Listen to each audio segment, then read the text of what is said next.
Salut à tous et j'espère que vous avez passé de bonnes vacances. Je reviens donc pour un nouveau livre et film. Alors, j'ai un problème à l'oreille, du coup je ne m'entends pas très bien parler, donc excusez-moi si je ne parle pas assez fort, mais en fait j'ai peur de parler trop fort en voulant être sûre de m'entendre bien moi-même, bref.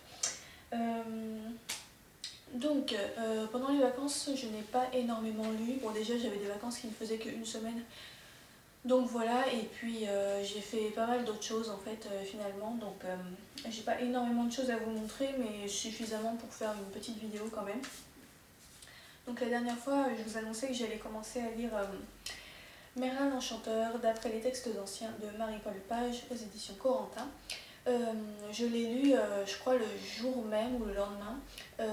C'est vraiment très très court, je l'ai lu d'une traite en fait, parce que à l'intérieur, c'est écrit très gros déjà, avec des marges énormes. Je sais pas si on voit bien là, mais voilà. Et puis il y a des illustrations sur certaines pages, donc voilà, ça se lit vraiment hyper vite.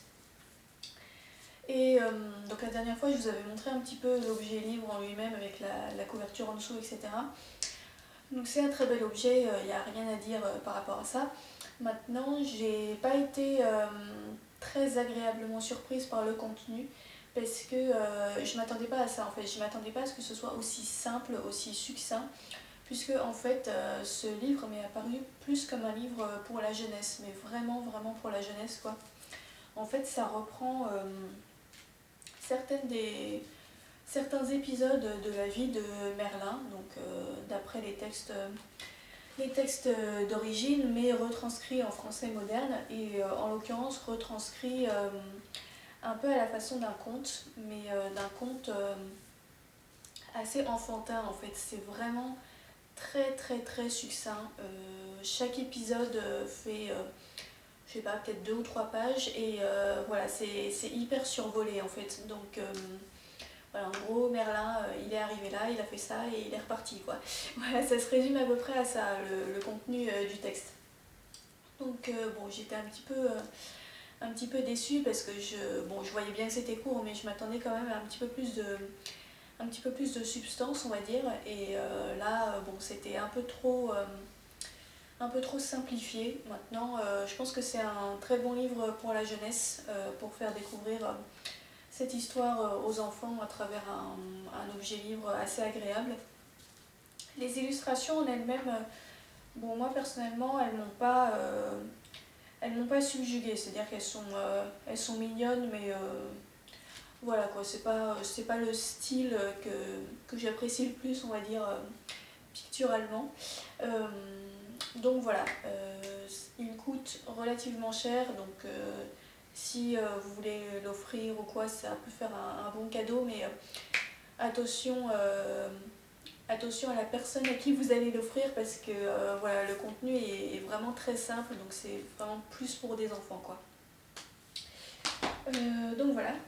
Et donc ensuite pendant les vacances, ah si, j'allais oublier, pendant les vacances j'ai lu un livre que je ne peux pas vous montrer car je l'ai laissé chez mes parents. Je vous l'avais montré dans ma vidéo des achats du mois d'août, c'est un livre que j'avais acheté cet été, au mois d'août donc forcément. Il s'agit du Chien des Baskerville de Arthur Conan Doyle, donc une aventure de Sherlock Holmes. C'était la première histoire de Sherlock Holmes que je lisais, et ça a été une assez bonne lecture. Ouais, une assez bonne lecture, pas extraordinaire, là encore ça m'a pas subjuguée, mais j'ai passé un assez agréable moment à lire ce roman.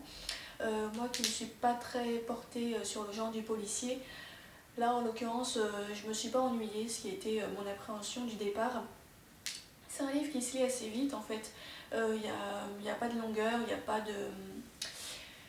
a pas de description interminable ou de choses comme ça, donc du coup voilà, j'ai quand même réussi à le lire relativement vite. Après, l'histoire en elle-même m'a plutôt bien plu, sans m'avoir vraiment transportée comme je le disais.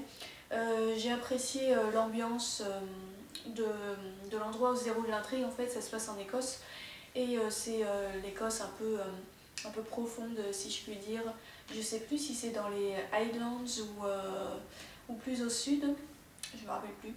Mais voilà, c'est le paysage de la lande assez désolé, assez austère comme ça, qui se prête bien à l'histoire, qui est une histoire donc un petit peu sombre, sur une histoire de chien démoniaque qui apparemment viendrait hanter les membres d'une illustre famille, les Baskerville. Donc voilà, j'ai bien aimé l'atmosphère du roman. Après, concernant les personnages, je les ai pas du tout trouvés attachants. Ça, c'est le plus gros point négatif que j'ai à faire. En fait, c'est les personnages. Sherlock Holmes, je ne l'ai pas du tout aimé. Alors, il n'est pas très présent dans ces livres-là. On suit surtout le personnage de son associé Watson. Mais durant les rares moments où on l'a vu, j'ai pas du tout aimé le personnage de Sherlock Holmes. Je l'ai trouvé très arrogant, très prétentieux, vraiment désagréable en fait. Voilà, c'est un personnage qui m'a semblé très antipathique et qui m'a assez énervée, beaucoup agacée. Donc voilà. Quant au personnage de Watson, bon lui il est plus sympathique, mais c'est un personnage un peu faible, qui n'a pas beaucoup de volonté, qui est vraiment un peu en adoration devant Sherlock Holmes. Et voilà, moi j'ai un peu de mal avec les personnages qui sont un peu faibles comme ça, qui sont trop soumis, qui ne s'affirment pas assez eux-mêmes. Donc du coup voilà, je ne me suis pas vraiment attachée à lui non plus. Donc c'est sûr que dans ces conditions, voilà, j'ai bien aimé suivre leurs aventures, mais ça allait pas vraiment plus loin quoi. Néanmoins c'était une lecture agréable. Après, c'est pas dit que je lise d'autres Sherlock Holmes parce que vu que j'ai pas trop aimé le personnage principal du détective, bon. Et puis là, j'ai bien aimé grâce à l'ambiance écossaise, etc.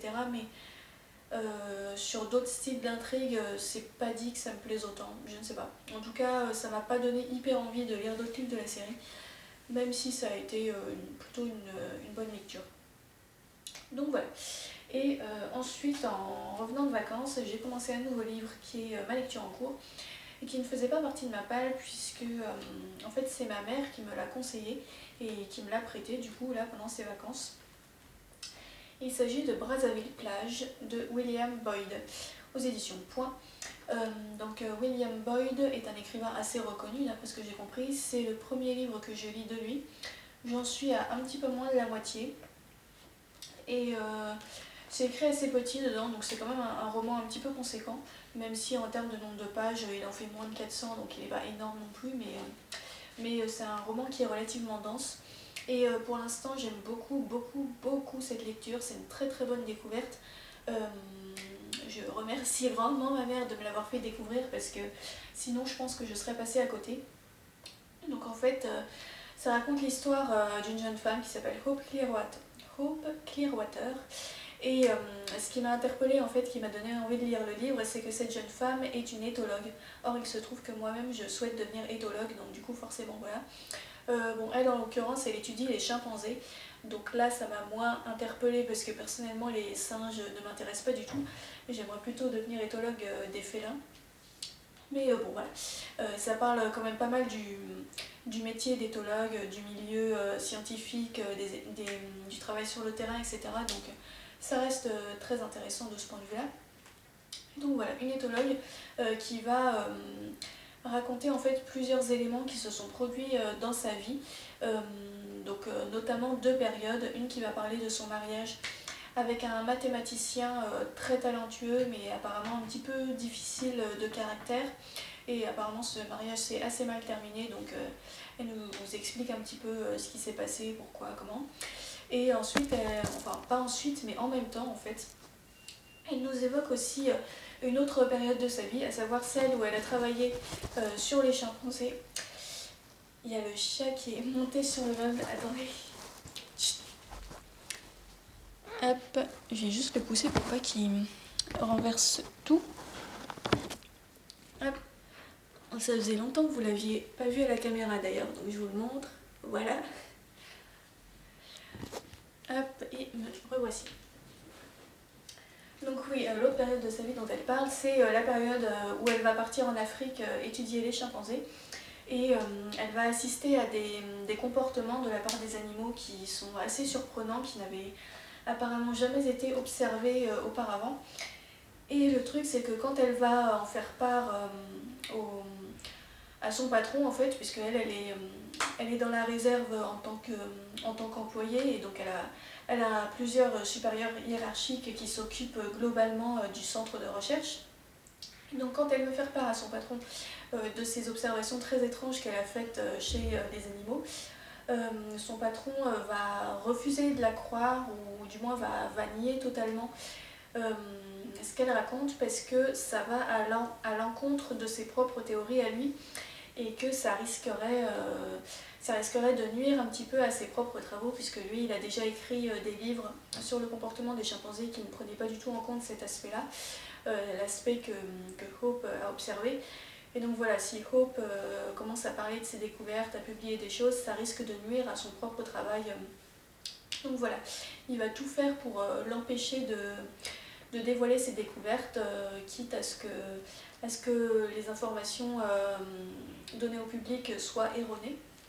Et donc voilà, là j'en suis pas encore arrivée au moment où on sait ce que ça va déclencher exactement, mais apparemment cette histoire se termine pas très bien aussi, puisque au début du livre, elle s'est réfugiée entre guillemets dans un endroit qui s'appelle Brazzaville Plage.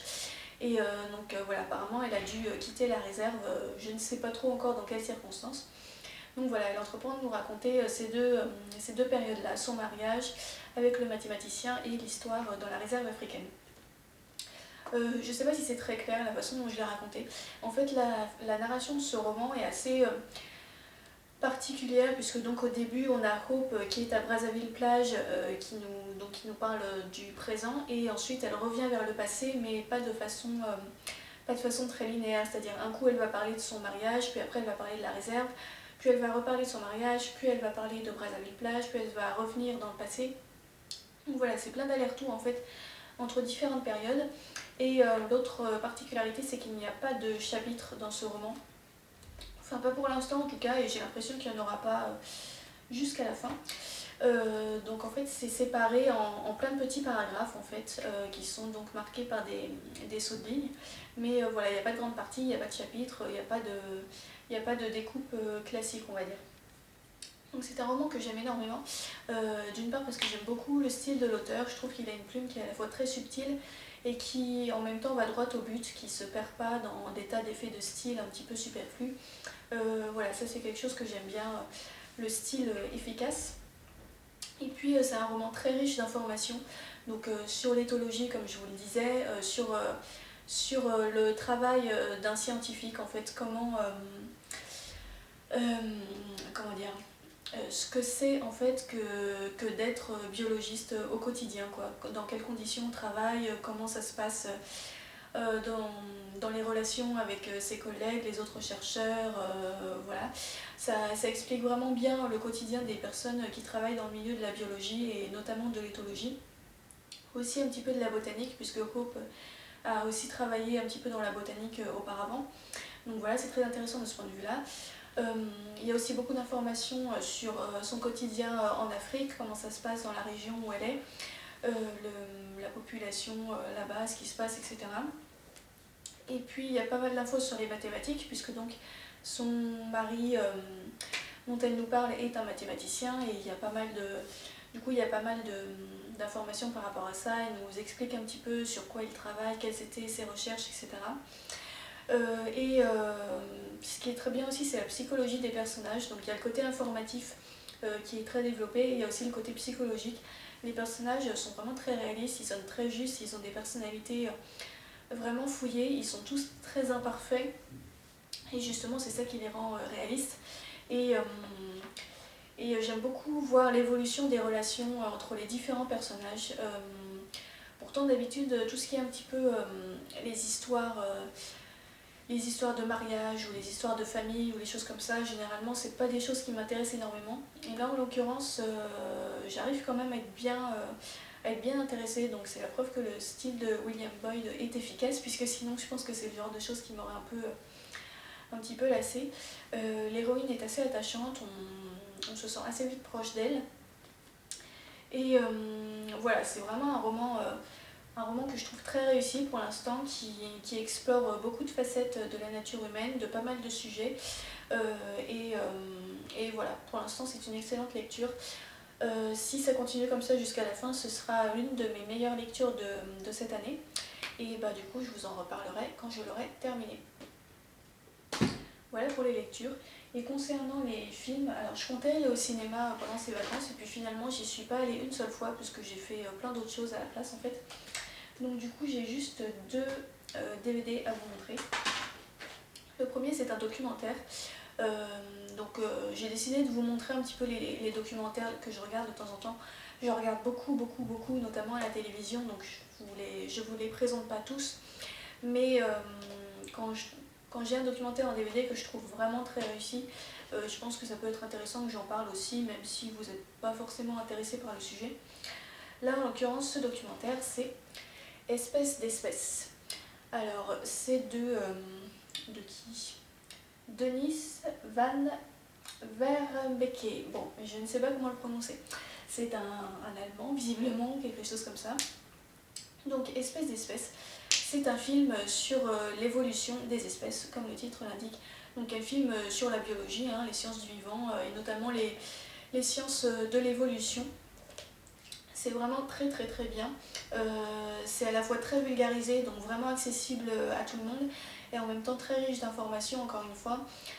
Très bien expliqué, avec pas mal de petites touches d'humour de temps à autre. Beaucoup